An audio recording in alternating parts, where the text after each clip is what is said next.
Hello दोस्तों, the MJ live talk show में आप सभी का स्वागत है। एपिसोड नंबर 23 आज हम करने जा रहे हैं और अभी तक के सभी एपिसोड में हमने पब्लिक स्पीकिंग लीडरशिप से रिलेटेड हमने कई सारी बातें करी है। और आज भी मैं एक इंपॉर्टेंट टॉपिक पर आने वाला हूं और एक छोटी सी ट्रिक आपको मैं बताने वाला हूं पब्लिक स्पीकिंग से रिलेटेड ही। तो ज्यादा समय वेस्ट न करते हुए करते हैं आज के वीडियो की शुरुआत।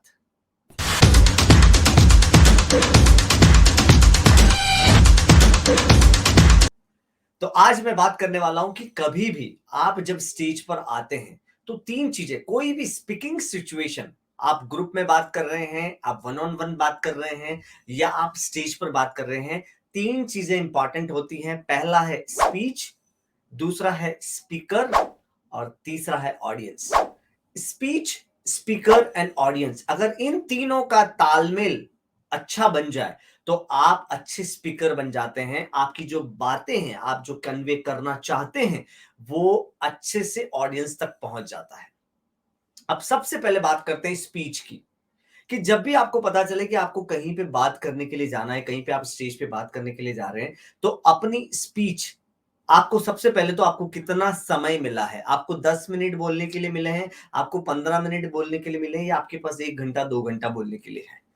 तो जब भी आपको सबसे पहले फाइंड आउट करना है आपके पास टाइम कितना है। अगर आपके पास टाइम कम है तो अपने टॉपिक को, अपने जो स्पीच है उसको, टॉपिक को अपना लिमिट करें, अपने सब्जेक्ट को आप लिमिट करें। बिकॉज कई बार क्या होता है कि अपना जो माइंड है, एक ह्यूमन साइकोलॉजी, वो एक साथ बहुत ज्यादा इंफॉर्मेशन गेन नहीं कर सकता है। अगर मैं एक साथ 1000 पॉइंट्स आपको बता दूंगा, एक ही वीडियो के अंदर सब बता दूंगा, तो आप उसको नहीं ले पाएंगे। टुकड़ों में डिवाइड करें और अपनी स्पीच को अपने टाइम के हिसाब से, अगर 10 मिनट में है तो 10 मिनट में मैं इतनी बात अच्छे से कन्वे कर सकता हूं, उतने ही टॉपिक को आप ले। अगर आपको टॉपिक मिला है, सपोज अगर मुझे बात करनी है ब्रांडिंग के ऊपर, अगर मुझे बात करनी है तो ब्रांडिंग के ऊपर मैं पूरे दिन 2 दिन भी बात कर सकता हूं। लेकिन अगर मुझे मिला है 10 मिनट, तो मैं एक टॉपिक चूज करूंगा कि ब्रांडिंग में स्ट्रैटेजी कैसे बनाए, और उसके ऊपर मैं कुछ 3-4 पॉइंट्स बना दूंगा और मैं उन 3-4 पॉइंट पे ही 10 मिनट तक बात करने वाला हूं, ना कि पूरी ब्रांडिंग के ऊपर। तो उसी तरीके से आपके अपने टॉपिक को जो है, अपने स्पीच को जो है, उसको टुकड़ों में, अपने टॉपिक को, सब्जेक्ट को लिमिट करना है, उसको टुकड़ों में डिवाइड करना है, और जितना समय आपके पास है उस समय के हिसाब से आपको डिवाइड करना है। तो अपने स्पीच को आप लिमिट करना सीखें।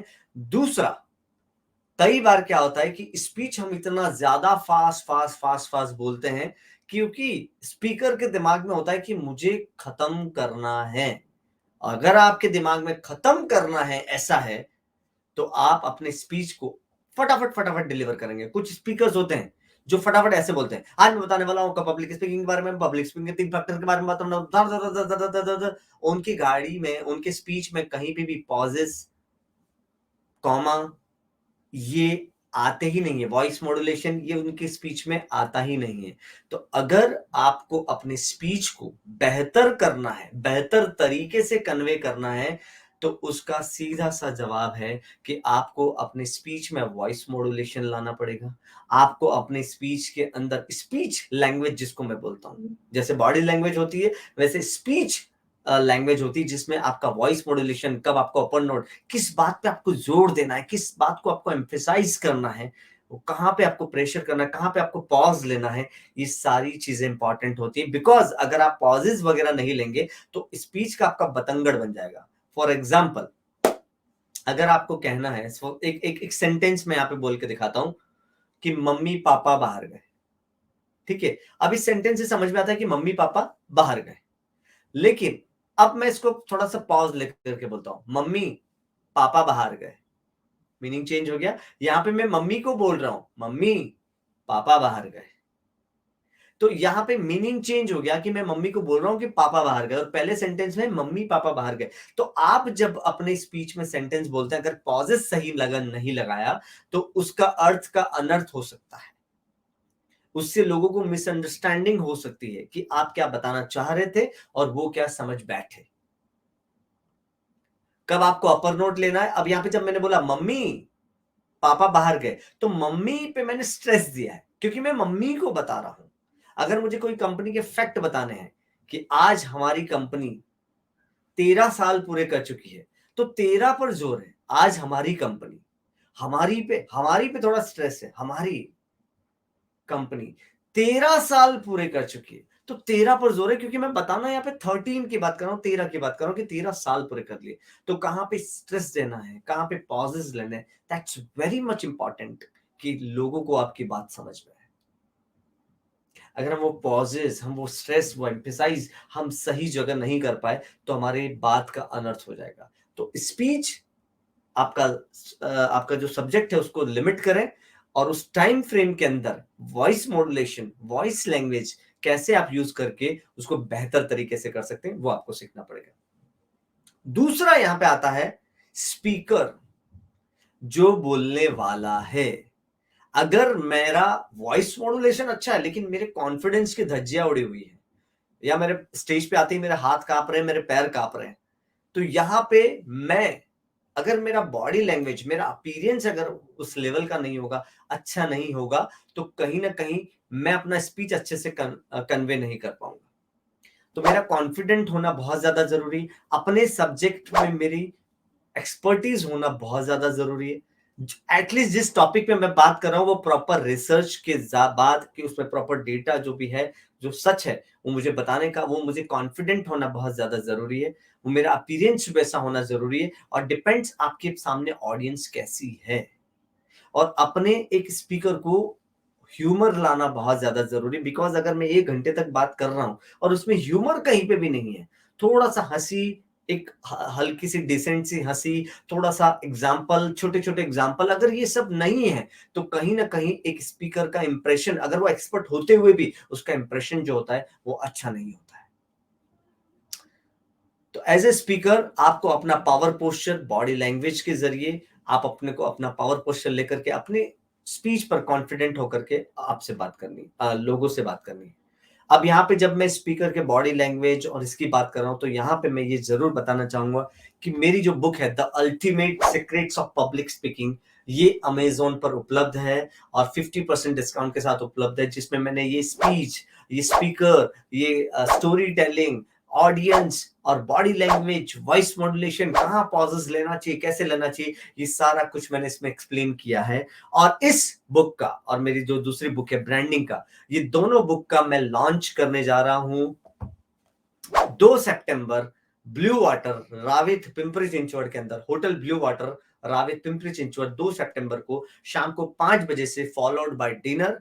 आप सभी लोग जो भी मेरे फॉलोअर्स हैं, जो मुझे देखते रहते हैं वीडियो में, आप सभी इनवाइटेड हैं। आप आइए, और बहुत सारी हम ब्रांडिंग और पब्लिक स्पीकिंग और बहुत सारे हमारे कई एक्सपर्ट, हमारे चीफ गेस्ट भी आ रहे हैं, वो भी आपको बताने वाले हैं। तो इस इवेंट में जरूर आइएगा, डिनर करके जाइएगा। और बुक लॉन्चिंग इवेंट जो है, जो बहुत अच्छा होने वाला है, जिसमें फन भी है, एंटरटेनमेंट भी है, ह्यूमर भी है, पब्लिक स्पीकिंग भी है, ब्रांडिंग भी है, ये सारी बातें हम वहां पे करने वाले हैं। अब मैं बात करता हूं तीसरा, यानी कि सेगमेंट है ऑडियंस। ऑडियंस, जब स्पीकर एक अच्छा हो जाता है, उसका अपीयरेंस अच्छा है, उसका वॉइस मॉड्यूलेशन, लैंग्वेज वगैरह सब अच्छी है, और उसका स्पीच अच्छा है, कंटेंट एकदम लिमिटेड है, बहुत एक टाइम फ्रेम में अच्छा डिफाइन किया हुआ है, लेकिन क्या वो ऑडियंस जो है उसके अनुरूप है? ऑडियंस के अनुरूप मतलब आपने ऑडियंस को समझा ही नहीं। फॉर एग्जांपल, अगर आप प्री स्कूल में, एक प्री स्कूल जहां पे थर्ड फोर्थ फिफ्थ क्लास के बच्चे पढ़ रहे हैं, वहां पे अगर आप स्पीच देने के लिए गए और वहां पे आप स्टॉक मार्केट के एग्जांपल ले रहे हैं, वहां पे आप इस तरह के एग्जांपल ले रहे हैं जो उन बच्चों की समझ से बाहर है, आपका वॉइस मॉड्यूलेशन अच्छा है, आपका स्पीच अच्छा है, कंटेंट अच्छा है, स्पीकर अच्छा है, अपीयरेंस अच्छा है, लेकिन आप ऐसे एग्जांपल यूज कर रहे हैं जो उस ऑडियंस के रिलेटेड ही नहीं है, तो वहां पे आपकी बातें जो हैं वो ऑडियंस को समझ में नहीं आएंगी, बिकॉज आपका दिए हुए एग्जांपल्स और आपकी ऑडियंस मैच नहीं कर पाएगी। कई बार ऐसा हो जाता है कि एक स्पीकर बहुत अच्छा है लेकिन उसकी बातें लोगों को समझ में नहीं आ रही, बिकॉज उसने ऑडियंस के हिसाब से ऑडियंस को नहीं जाना है, ऑडियंस के हिसाब से अपने कंटेंट को नहीं प्रिपेयर किया है। अगर मैं प्री स्कूल्स में हूं तो मैं एग्जाम्पल भी ऐसे लूंगा जो बच्चों को पसंद आते हैं, जो बच्चे हैं जो डेली, अब मुझे कोई ब्रांडिंग का, अगर मैं थोड़ी बहुत ब्रांडिंग की अगर बात कर रहा हूँ, तो जिसमें मैं कुछ अगर बात कर रहा हूँ तो मुझे एग्जांपल जो बच्चे डे टू डे लाइफ में बिस्किट खाते हैं तो बिस्किट का एग्जांपल ले सकते हैं, या कुछ ऐसा एग्जांपल जो बच्चों की लाइफ में डे टू डे होता है। मैं एक एग्जांपल ले सकता हूँ टीचर्स और स्टूडेंट के बीच का। मैं एग्जांपल ले सकता हूँ और वो जिस स्कूल बस में डेली आते हैं तो रास्तों का, उस स्कूल बस का, उस एक्सपीरियंस का, ड्राइवर्स का, जिनसे वो डे टू डे लाइफ में मिलते हैं, उनके मदर फादर, उनकी लाइफ, उनका फैमिली लाइफ, उस तरह के एग्जांपल्स ले सकता हूँ। ना कि स्टॉक मार्केट के, ना कि कंपनी सेंसेक्स और इस तरह की निफ्टी और इस तरह की मैं कुछ बात करूंगा तो ऑडियंस को समझ में आएगी। कहने का मतलब ये है कि हमें ऑडियंस को समझ करके उसके रिलेटेड एग्जांपल्स देने हैं। तो ऑडियंस, स्पीच एंड स्पीकर, अगर ये तीनों का कोऑर्डिनेशन एक डायरेक्शन में अगर होता है, then you are a great speaker. आपकी बात भी लोगों को समझ में आएगी, लोग आपकी बात से सहमत भी होंगे, बोर भी नहीं होंगे, और आप एक अच्छे स्पीकर कहलाएंगे। और अगर आप कुछ सेल कर रहे हैं, अगर वहां पे आप जो कन्वे करना चाहते हैं, आपका जो पर्पस है स्पीकिंग का, वो डेफिनेटली पूरा हो जाएगा। तो speaker, speech, speaker and audience का कॉम्बिनेशन होना बहुत ज्यादा जरूरी। अगर आप एक सेल्स एग्जीक्यूटिव है, प्रेजेंटेशन देने के लिए गए हैं, तो आपके सामने प्रोस्पेक्ट क्लाइंट है, सबसे पहले आप प्रोस्पेक्ट क्लाइंट के दर्द को समझिए कि उन्होंने आपको क्यों बुलाया, उनको कुछ चाहिए आपसे, तो उनकी एक्सपेक्टेशन को आप समझे। अब आप अपने प्रोडक्ट को एक्सप्लेन कर रहे हैं, साथ ही साथ उनका जो नीड है, अपने प्रोडक्ट के जरिए उनकी नीड को पूरी कर रहे हैं कि देखो सर, ये प्रोडक्ट जो है वो आपका टाइम बचा देगा, ये प्रोडक्ट जो है वो इतने मिनट में इतने पैकेजिंग कर लेगा। जो भी आपका प्रोडक्ट है, जो भी आपकी सर्विस है, आप इस तरह से एक्सप्लेन कर रहे हैं जिसमें उनकी जो नीड है वो पूरी हो रही है। तो यहाँ पे आपने ऑडियंस को समझ लिया, स्पीच आपका अच्छा है, प्रोडक्ट आपका अच्छा है, स्पीच आपका अच्छा है, स्पीकर आप अच्छे हो, आपका वॉइस मॉड्यूलेशन अच्छा है, बॉडी लैंग्वेज अच्छा है, and deal will be closed 100%। याद रखना, कोई भी स्पीकिंग सिचुएशन होती है, स्पीच, स्पीकर एंड ऑडियंस, ये तीनों के अगर कोऑर्डिनेशन अच्छे हो गए तो definitely you will become winner, you will become champion in your speaking, in your purpose, winning the purpose, आप जीत जाएंगे। तो पब्लिक स्पीकिंग की जब मैं बात करता हूँ लोगों के सामने, आए दिन, कभी बच्चों के सामने मैं स्कूल कॉलेजेस में होता हूँ, कभी मैं बड़े बड़े ब्रांड ओनर्स के सामने होता हूँ, कभी मैं एसएमई ओनर्स के सामने होता हूँ, कभी मैं नेटवर्किंग इवेंट में होता हूँ, तो मुझे इस बात का बहुत ख्याल रखना पड़ता है कि कहाँ पे किस तरह की ऑडियंस है, किस तरह के मुझे एग्जाम्पल देने। जो भी मौका मुझे मिलता है, अगर बोलने का मौका 5 मिनट है, 10 मिनट है, तो बातें ऐसी हो जिसमें आपके ऑडियंस को समझ में आए। तो ये चीजों का हमें डे टू डे लाइफ में ध्यान रखना होता है। प्रैक्टिस प्रैक्टिस के जरिए ये चीजें ऑटोमेटिकली अपने अंदर आती रहती है। यहाँ पे मैं फिर बताना चाहूंगा कि और भी इन डिटेल में आपको जानना है कि पब्लिक स्पीकिंग क्या होती है, क्या पैरामीटर्स होते हैं, कैसे बॉडी लैंग्वेज होनी चाहिए, हैंड मूवमेंट कैसा होना चाहिए, लेग मूवमेंट कैसा होना चाहिए, कैसे मैं अपनी आई कांटेक्ट करूं, मैं वीडियो बनाते वक्त कैसे आई कांटेक्ट करूं, सामने मेरे ऑडियंस ही नहीं है, मैं कैमरे में कैसे देखूं। आज मैं अभी ये वीडियो बना रहा हूं तो मैं स्क्रीन पर नहीं देख रहा हूं, मैं लेंस को देख रहा हूं, लेंस मेरे लिए ऑडियंस है, वहां मैं आई कांटेक्ट कर रहा हूं। तो ये टेक्निक वगैरह सब कैसे सीखें, तो आप आइए 2 सितंबर कि मेरे इवेंट में, जहां पे आपको पता चलेगा कि इसका ब्लूप्रिंट क्या है, कैसे सीख सकते हैं। इस बुक को आप अमेज़न पर बाय कर सकते हैं, ये 50% डिस्काउंट 499 में अवेलेबल है। आप इसको बाय करिए, जहां पे आपको ये जब बुक पढ़ेंगे, डेफिनेटली जब आप एक अच्छे स्पीकर बनना चाहते हैं और इस माइंडसेट के साथ आप जब इस बुक को पढ़ना शुरू करेंगे, बिकॉज ये बुक सिर्फ पब्लिक स्पीकिंग की बात नहीं करती है, ये बुक बात करती है कि कैसे मेरा 12 साल का एक्सपीरियंस है जिसमें मैंने क्या-क्या सीखा है, कैसे मैं एक इंट्रोवर्ट से एक पब्लिक स्पीकर बना हूं, ये कहानी इसके अंदर मैंने मेंशन की है। तो आपकी लाइफ में ये बहुत ज्यादा इम्पैक्टफुल क्रिएट करेगी अगर आप पब्लिक स्पीकर बनना चाहते हैं। ज्वाइन करिए, 2 सितंबर का हमारा इवेंट है और अभी काफी टाइम है उसमें, उसको कैलेंडर में मार्क कर लीजिए और फिर मिलेंगे अगले शनिवार इसी समय कि हम मिलेंगे, ताकि हम अगले कुछ पैरामीटर्स की, पब्लिक स्पीकिंग की, लीडरशिप की बात करेंगे। एमजे टॉक शो 23 एपिसोड पूरे कर चुका है और मुझे बहुत खुशी है, और बहुत जल्द हमारा ये एमजे टॉक शो भी स्पॉटिफाई पर आएगा, जहां पे लोग हमारी आवाज को सुन सकेंगे, हमारी आवाज लोगों तक पहुंचेगी। और मुझे बहुत खुशी होती है आप लोगों की वजह से इस शो को, दोनों शो को, MJ talk show and the branding show को इतना प्यार मिल रहा है। और मैं पूरी कोशिश करता हूं कि मैं समय पर आकर के अपना जो लाइव सेशन है वो कर पाऊं, और उसके लिए आपका बहुत बहुत, आप सभी का बहुत बहुत धन्यवाद।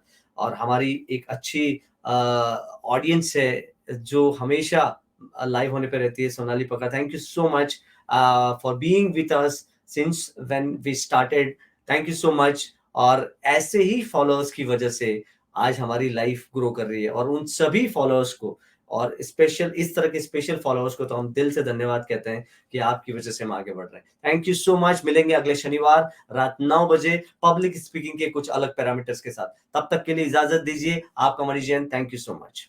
तो सब्सक्राइब करें और बेल आइकन प्रेस करें ताकि हर नए वीडियो की नोटिफिकेशन आपको मिल सके। Thank you.